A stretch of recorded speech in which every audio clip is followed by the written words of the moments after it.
제2장.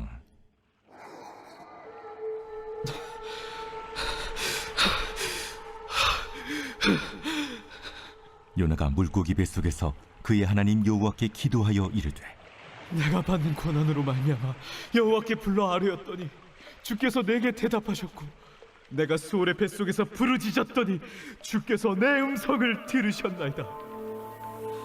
주께서 나를 깊음 속 바다 가운데에 던지셨으므로 큰 물이 나를 둘렀고 주의 파도와 큰 물결이 다 내 위에 넘쳤나이다. 내가 말하기를 내가 주의 목전에서 쫓겨났을지라도 다시 주의 성전을 바라보겠다 하였나이다. 물이 나를 영혼까지 둘러싸우며 깊음이 나를 에워싸고 바다풀이 내 머리를 감쌌나이다. 내가 산의 뿌리까지 내려갔사오며 땅이 그 빗장으로 나를 오래도록 막았사오나 나의 하나님 여호와여, 주께서 내 생명을 구덩이에서 건지셨나이다. 내 영혼이 내 속에서 피곤할 때에 내가 여호와를 생각하였더니 내 기도가 주께 이르렀사오며 주의 성전에 미쳤나이다. 거짓되고 헛된 것을 숭상하는 모든 자는 자기에게 베푸신 은혜를 버렸사오나 나는 감사하는 목소리로 주께 제사를 드리며 나의 서원을 주께 갚겠나이다. 구원은 여호와께 속하였나이다. 여호와께서 그 물고기에게 말씀하시매 요나를 육지에 토한다.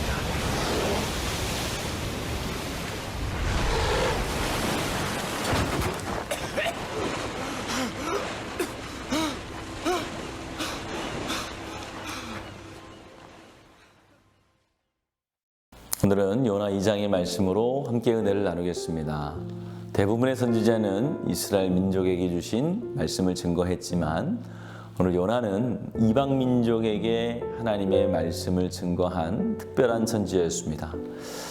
하나님께서는 요나에게 아수르의 수도인 니느웨에 가서 40일 후면 니느웨가 멸망할 것을 예고하라고 말씀을 주셨습니다. 그러나 요나는 이 명령을 피해서 다시스로 도망합니다. 하나님은 이미 큰 물고기를 예비하셨고 요나를 삼키게 하셨으므로 요나가 3일 밤낮을 물고기 뱃속에서 보내게 됩니다. 오늘 본문은 요나가 하나님의 낯을 피해 다시스로 가는 배에서 풍랑을 만나게 되고 그로 인해서 바닷속에 빠지고 그리고 물고기 뱃속에 갇히게 되는 사건, 그 안에 일어나는 일들을 기록하고 있습니다. 이 모든 사건은 요나를 변화시키기 위해서 하나님께서 계획하신 것입니다. 우리가 주목해서 볼 것은 하나님께서 니느웨 전체를 변화시키는 데는 그렇게 큰 힘을 들이지 않는 것처럼 보입니다. 그러나 요나 한 사람을 변화시키는 데에는 많은 시간과 힘을 쓰시는 것을 우리가 깨닫게 됩니다. 이것을 통해서 하나님의 사람, 한 사람이 얼마나 중요한지를 깨닫게 됩니다. 천하보다 귀한 한 영혼이란 말씀을 요나를 통해서 깨닫게 하시는 것입니다. 세상 사람들이 죄를 지으면 혹시 그냥 지나갈 수도 있을지 모르지만 그러나 성도가 범죄하면 그 즉시 채찍이 나타납니다. 은혜를 많이 받은 사람일수록 또 하나님이 많이 사랑할수록 더 철저한 징계와 간섭이 나타나는 것을 볼 수가 있습니다. 때로는 주변에 어려움을 당하는 분들을 보면서 저분은 하나님의 종인데 왜 저런 어려움을 당하나, 저분은 믿음이 참 좋은 것 같은데 왜 저렇게 어렵나, 사실은 믿음이 없는가 보다라고 우리가 생각할 때가 있죠. 그것은 하나님께서 그를 얼마나 많이 사랑하시는지 증거로 보여주시는 것입니다. 그런 자에게는 더 철저하게 주님께서 말씀하시기 때문이죠. 오늘 본문 2장의 말씀은 요나가 물고기 뱃속에서 하나님께 드리는 회개의 기도입니다. 그런데 그 내용을 자세히 보면 회개하는 내용과 함께 끝부분에 하나님을 찬송하는 내용이 나옵니다. 이러한 회개의 반응들은 요나만의 것이 아닙니다. 오늘 모든 성도들이 다 회개의 끝을 찬송으로 끝나는 것을 우리가 기억해야 됩니다. 눈물을 흘리며 회개하다가도 하나님의 사랑에 깨달아지게 되고 또 하나님의 용서와 사랑에 깨닫게 되면 저절로 찬송이 나오게 되는 것이죠. 요나를 향한 하나님의 사랑이 얼마나 큰지 오늘 본문에서는 잘 나타나고 있습니다. 폭풍이 치는 바다 한가운데에 빠진 요나를 물고기가 나타나 아무 상처를 주지 않고 삼키게 됩니다. 그 속에 3일을 있었지만 소화되지 않고 멀쩡하게 살아있는 요나를 봅니다.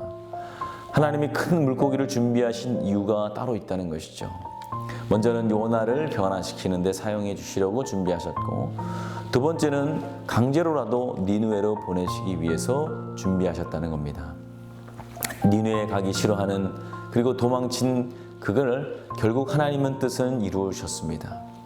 우리가 아무리 힘이 세도 하나님의 뜻은 반드시 이루어집니다. 계절이 변하는 것을 누구도 막을 수 없는 것처럼 하나님의 뜻도 사람이 도저히 막을 수 없습니다. 여름이 오는 것을 막겠다고 전 세계인들이 힘을 합쳐 보아도 결국 여름은 오는 것이죠.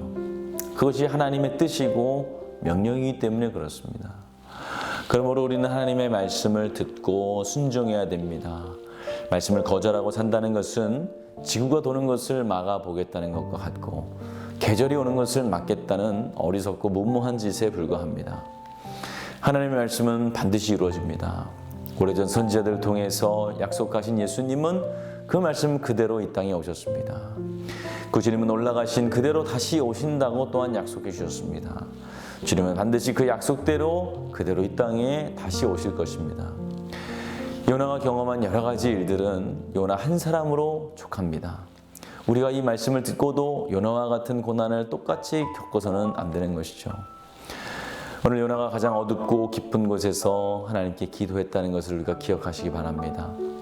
비록 실패하고 무너진 자리였지만 그곳에서 요나가 기도할 때에 하나님은 요나의 기도를 들으셨고 응답하셨습니다. 우리의 처지가 어떠하든지 그것은 기도해야 할 자리임을 잊지 마시길 바랍니다. 그러한 기도를 하나님은 반드시 응답하시고 들어주실 것입니다. 아멘. 오늘 토요일입니다. 물질의 회복을 위해서 기도하는 날입니다. 우리 성도들의 세모과 사업을 지켜달라고, 또 물질로 어려움 당하지 않게 해달라고 함께 기도해 주시기 바랍니다. 기도하겠습니다. 좋으신 아버지 하나님, 은혜와 사랑 감사합니다. 오늘 요나의 기도를 통하여서, 또 요나가 당한 고난을 통하여서 하나님의 뜻을 알게 하시며 주의 말씀을 깨닫게 하심을 감사합니다. 하나님이 우리를 한 영혼을 천하보다 귀하게 여기시며 우리를 변화시키기 위하여서 하나님께서 애쓰심을 우리가 깨닫게 하여 주시고, 주님께서 우리를 어느 자리에 갖다 놓든지 그곳에서 기도함으로 하나님을 만나는 귀한 성도들 되게 하여 주시옵소서. 특별히 성도들 물질의 회복을 허락하여 주시옵소서. 물질로 어려움 당하는 성도들 단 한 명도 없게 하여 주시고, 묶였던 건 모두 풀리게 하여 주시고, 아버지 하나님 손해보지 않고 언제나 풍족하게 허락하여 주셔서 주를 위하여 아낌없이 사용하게 하여 주시옵소서.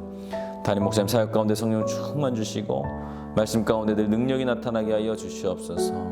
우리 다음 세대를 기억하여 주시고, 특별히 오늘까지 이어지는 수련의 기간 가운데 물사고, 또 아버지 하나님 교통사고, 음식사고 없게 하여 주시며 하나님 만나고 성령 체험하는 귀한 시간 될 수 있도록 도와주시옵소서. 또 퇴임을 위해서 기도하는 성도들, 또 아버지 사고로 입원한 성도들, 그리고 아버지 하나님 투석으로 또 어지럼증과 디스크와 공황장애, 불면증, 우울증으로 고통받는 성도들 기억하여 주시옵소서. 특별히 암투병 중에 계신 박재순 권사님, 유은영 권사님, 김지아 권사님, 또 오임의 성도 박세현 청년, 유경민 청년 주의 손으로 안수하여 주시며 깨끗이 나음을 얻게 하여 주시옵소서. 우리 연로하신 성도들 기억하여 주시며 아버지 하나님 기력이 쇠하지 아니할 수 있도록 주여 도와주시고 함께하여 주시옵소서. 예수님의 이름으로 축복하며 기도하였습니다. 아멘.